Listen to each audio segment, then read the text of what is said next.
Hi, Mike King, realnewsandhistory.com. And today's episode is titled, Are the White Hats Setting Up a Military Draft? And here's an image right there. Remember the old I Want You for the U.S. Army posters? Well, there hasn't been a draft in this country since the Vietnam War. But they did announce last month, not a draft, but the selective service registration, whereby when you turn 18, you have to sign up and register for a potential draft. That's no longer going to be left in the hands of 18-year-olds. It's going to be done automatically, and it's very interesting that they decided to do that. And we're just going to speculate here what the purpose is, where this may be going. Okay, before we get started, make sure you hit the thumbs up button. Let's get this video rocking and rolling. And let's begin. Here's the headline from New York Times. This was about 6 weeks ago. U.S. government moves toward automatic registration for the military draft. And also about this time, there were comments made by people in the Trump administration in these fake press conferences where everything is rigged. All the journalists are part of the 60,000-man secret army. Someone asked White House spokeswoman Carolyn Levitt, is there going to be a draft? And she says, we don't think something like that. So they're putting that out there. And then they had this move with the automatic registration. So it seems to be part of the movie. And let's begin with the article I wrote for the May 18th Anti-New York Times. Okay. When this story first appeared nearly 6 weeks ago, the editorial board here at the Anti-New York Times opted to take a wait-and-see approach before commenting. Now, with the U.S.-Israel wag-the-dog fake war in Iran approaching the 3-month mark, with no indication of it ending anytime soon, or so saith fake Bibi. The probability that the scriptwriters at White Hat Productions have written a military draft into this movie, rated Q, is increasing by the day. The positive side of such a possibility is that a draft would instantly trigger a radical awakening and an angry public uprising among the sleeping normies who truly do need to have the living piss and shit scared out of them. The downside? Well, this automatic registration, possibly in preparation for that draft, does not go into effect for 7 more months. Popcorn and soda cups being flung at the big screen by weary movie buffs. So it's not till December that this automatic selective registration goes into effect. So that, if it is part of the movie, well, then automatically we know we got another 7 months of the movie, plus what happens afterwards. And that sucks because we're all kind of worn out and tired, but it is what it is. No sense complaining about it. But can you imagine if they really start talking about bringing back the draft, what that would do to the mental state of people in this country who are already opposed to the war. They were from the get-go, but they weren't overly passionate about it because they were told it's going to be over in a few weeks. Now it's 3 months and the gas and the oil prices are still high. So dissatisfaction is building. Trump is down to 37% approval. And you imagine we go another 7 months with this fake war, and then they start talking about a draft. Now you'll start seeing people who are apathetic all of a sudden becoming political. So that's a positive upside. We'll have to see what happens. But it does appear that they're not going to end this fake war anytime soon. Now I'm quoting from the New York Times article. Quote, the government agency that keeps a list of draft-eligible men will begin automatically registering names later this year in December, abandoning a decades-old requirement that they register themselves. That's how it was. I remember when I turned 18, I had to register. There's all these TV commercials. You've got to register. It's the law, etc. No more. After all of these years, I mean, when did this first go into effect? I don't know. 70s maybe, where you have to automatically register, and now all of a sudden, it's not in your hands anymore, or in an 18-year-old's hands. It's done automatically. Who came up with the idea to do that, and why? And the New York Times quote continues, government officials bracing for what experts say are potential confrontations with China or Russia, while military recruiting has slumped, plan to comb other federal databases to bolster the list. The change is drawing renewed attention as the U.S. war with Iran unfolds and sows questions about if it might be a prelude to the draft. And this is from the Q York Times, which is under control of Q Operation. So this is what they're putting out there. We might have trouble with Russia and China, and we just don't have the manpower. End quote from the New York Times. I resume with my article. As much as we'd like to see the bewildered boobs of the overlapping kingdoms of normiedom and libtardia shaken to their core with such a scenario, far too many innocent people are suffering with these high energy gasoline prices and inflation. Hopefully, there's a plan in place to ease the sacrifice, if indeed this drama lasts through the year's end. Now, there is such a thing as collateral damage, and people are feeling it. And that's very unfortunate. Nobody likes to see that happen. They've got to do something about the gas prices. Even if they go with a scenario like this, you're going to have $4.50 for gas throughout the end of the year. There's people hurting with that. So maybe they'll come up with something. We're going to open up the strategic reserve or something. Should not be causing that degree of discomfort and punishing people like that.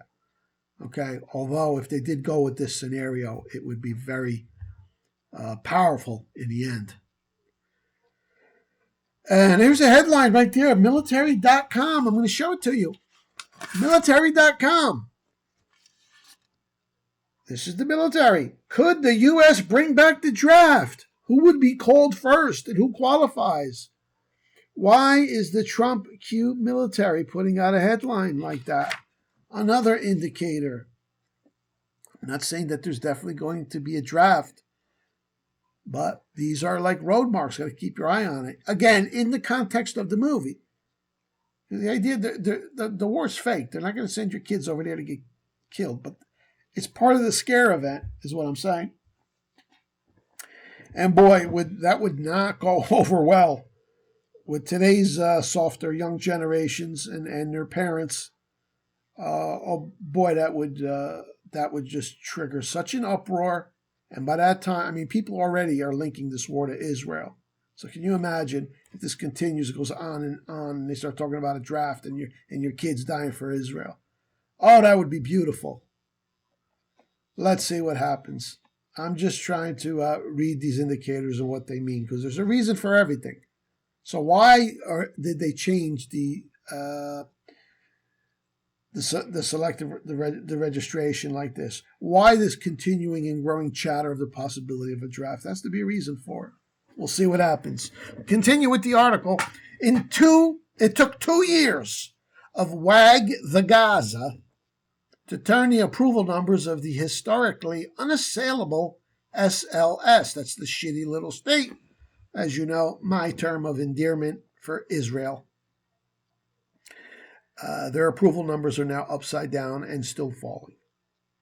It has now taken less than 3 months of Wag the Hormuz to show the public, most of them, that the shitty little state holds this weird influence over President Trump. These are historic achievements which made the long and necessary wait well worth the price of admission, stale popcorn, and flat soda. The question now is, how long would it take to script Russia and China, if that is the planned storyline, into an imaginary adversarial posture with the SLS-controlled United States? And it would be imaginary because we know that Trump and Putin and Xi are all working together with Iran. This is all a movie. But Russia and China are very firm allies of Iran.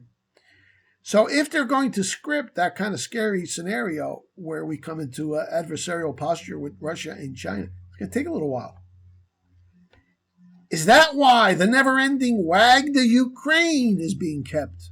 Never-ending. So it's all fake. There's a reason for it. Maybe at some point they engage NATO with Russia. Why are they keeping that fake war going?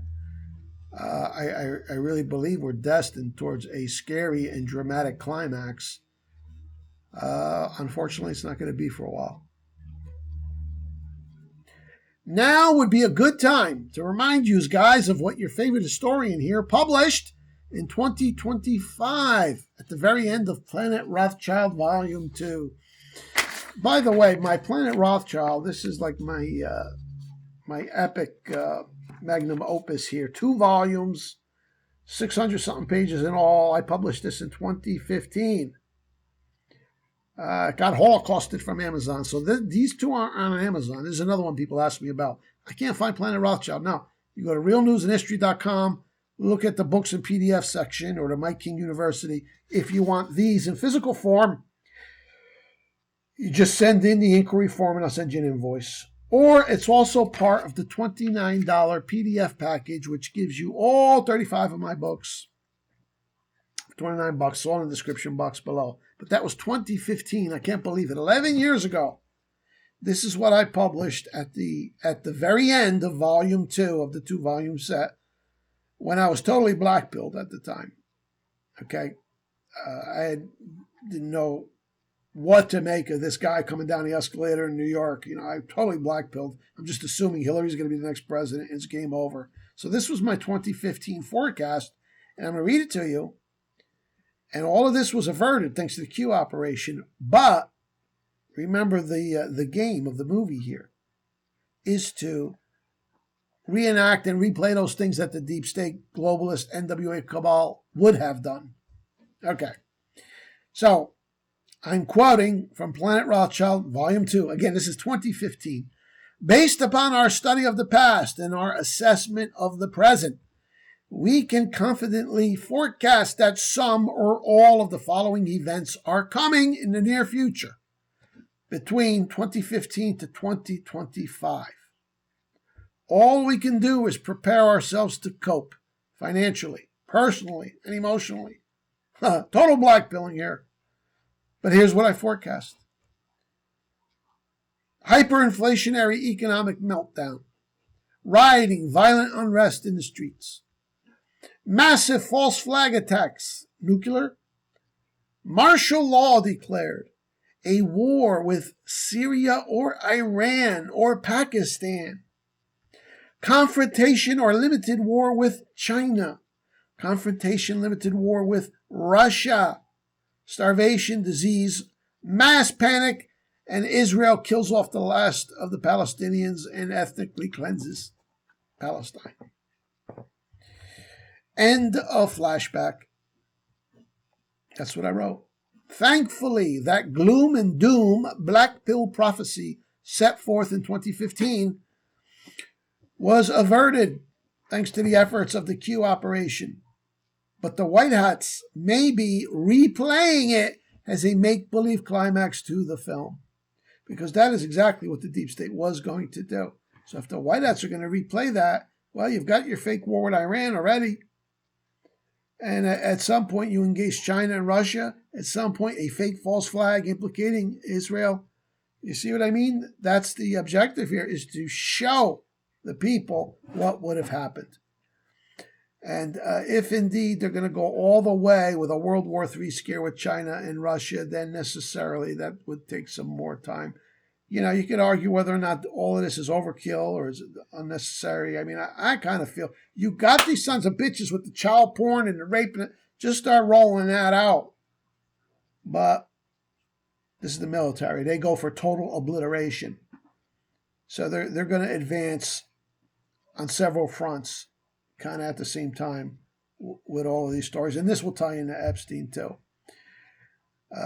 So again, if this is the game plan to play this out and have a World War III scare, then all this talk about the draft here, we have to interpret it in that context. It makes sense. That's why they're bringing back the draft this December. Not the draft, the automatic registration for a potential draft.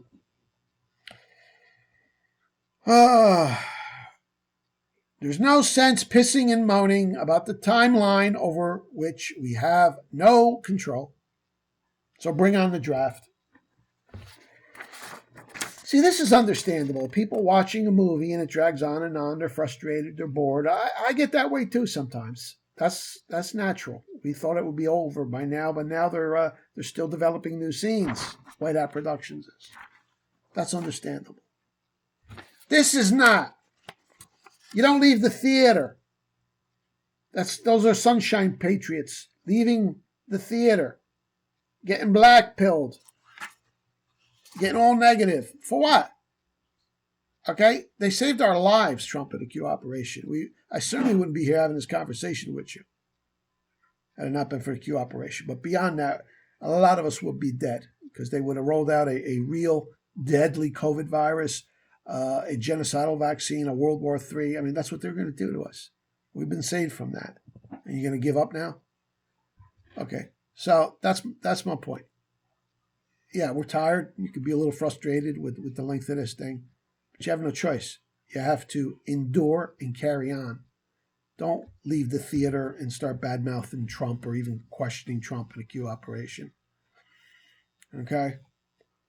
And again, I will remind you, we were kind of told this. We weren't told the extent of it. I mean, we were kind of led to believe it would be over by the end of 2025, early 26. When Q made that post, 2 years have passed. There's 6 more to go. So now we're running a little late. We're like 5 months late and counting. But here's another Q post to keep in mind. Q post 749, dated February 12th, 2018. The deeper we go, the more unrealistic it all becomes. Unrealistic. The fake wars, all the actors, the masks, the AI, that's all real. Don't tell me, oh, you're crazy, Mike. No, they told us it was going to be unrealistic. These are all wag the dog situations.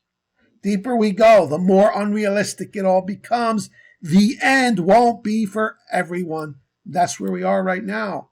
It's too unrealistic for some people and too discouraging. And so they're backsliding, going back into the media narratives. I mean, that's fine because either way it works. Either you want to know how the world is working right now, accept the good news, be optimistic, or you could just go with the movie script and get mad about it. They want people to get mad, including MAGA people. So that's where we are. Let's see what this happens. The longer this war drags on, it just seems the more climactic and stunning the ending will be, whenever that is. So that's my assessment there. Thanks for listening. Okay, please if you enjoy these videos and my work, continue to support my work so I can expand the operation. Buy me a coffee. There's a link in the description box below. $5, $10, $25, $1 million, whatever. We're growing. We want my message to get out. There's the book link for $29, all 35 books and PDFs. There's a link to my Amazon page. Some of the books aren't at Amazon, though. The Planet Rothschild, The Protocols of Learned Elders in Zion, The Bad War. That you have to get through the website, right? And as always, ignore that character pretending to be me selling financial products in the comments. That's all I got. I'll see you again real soon with my next video. Thank you.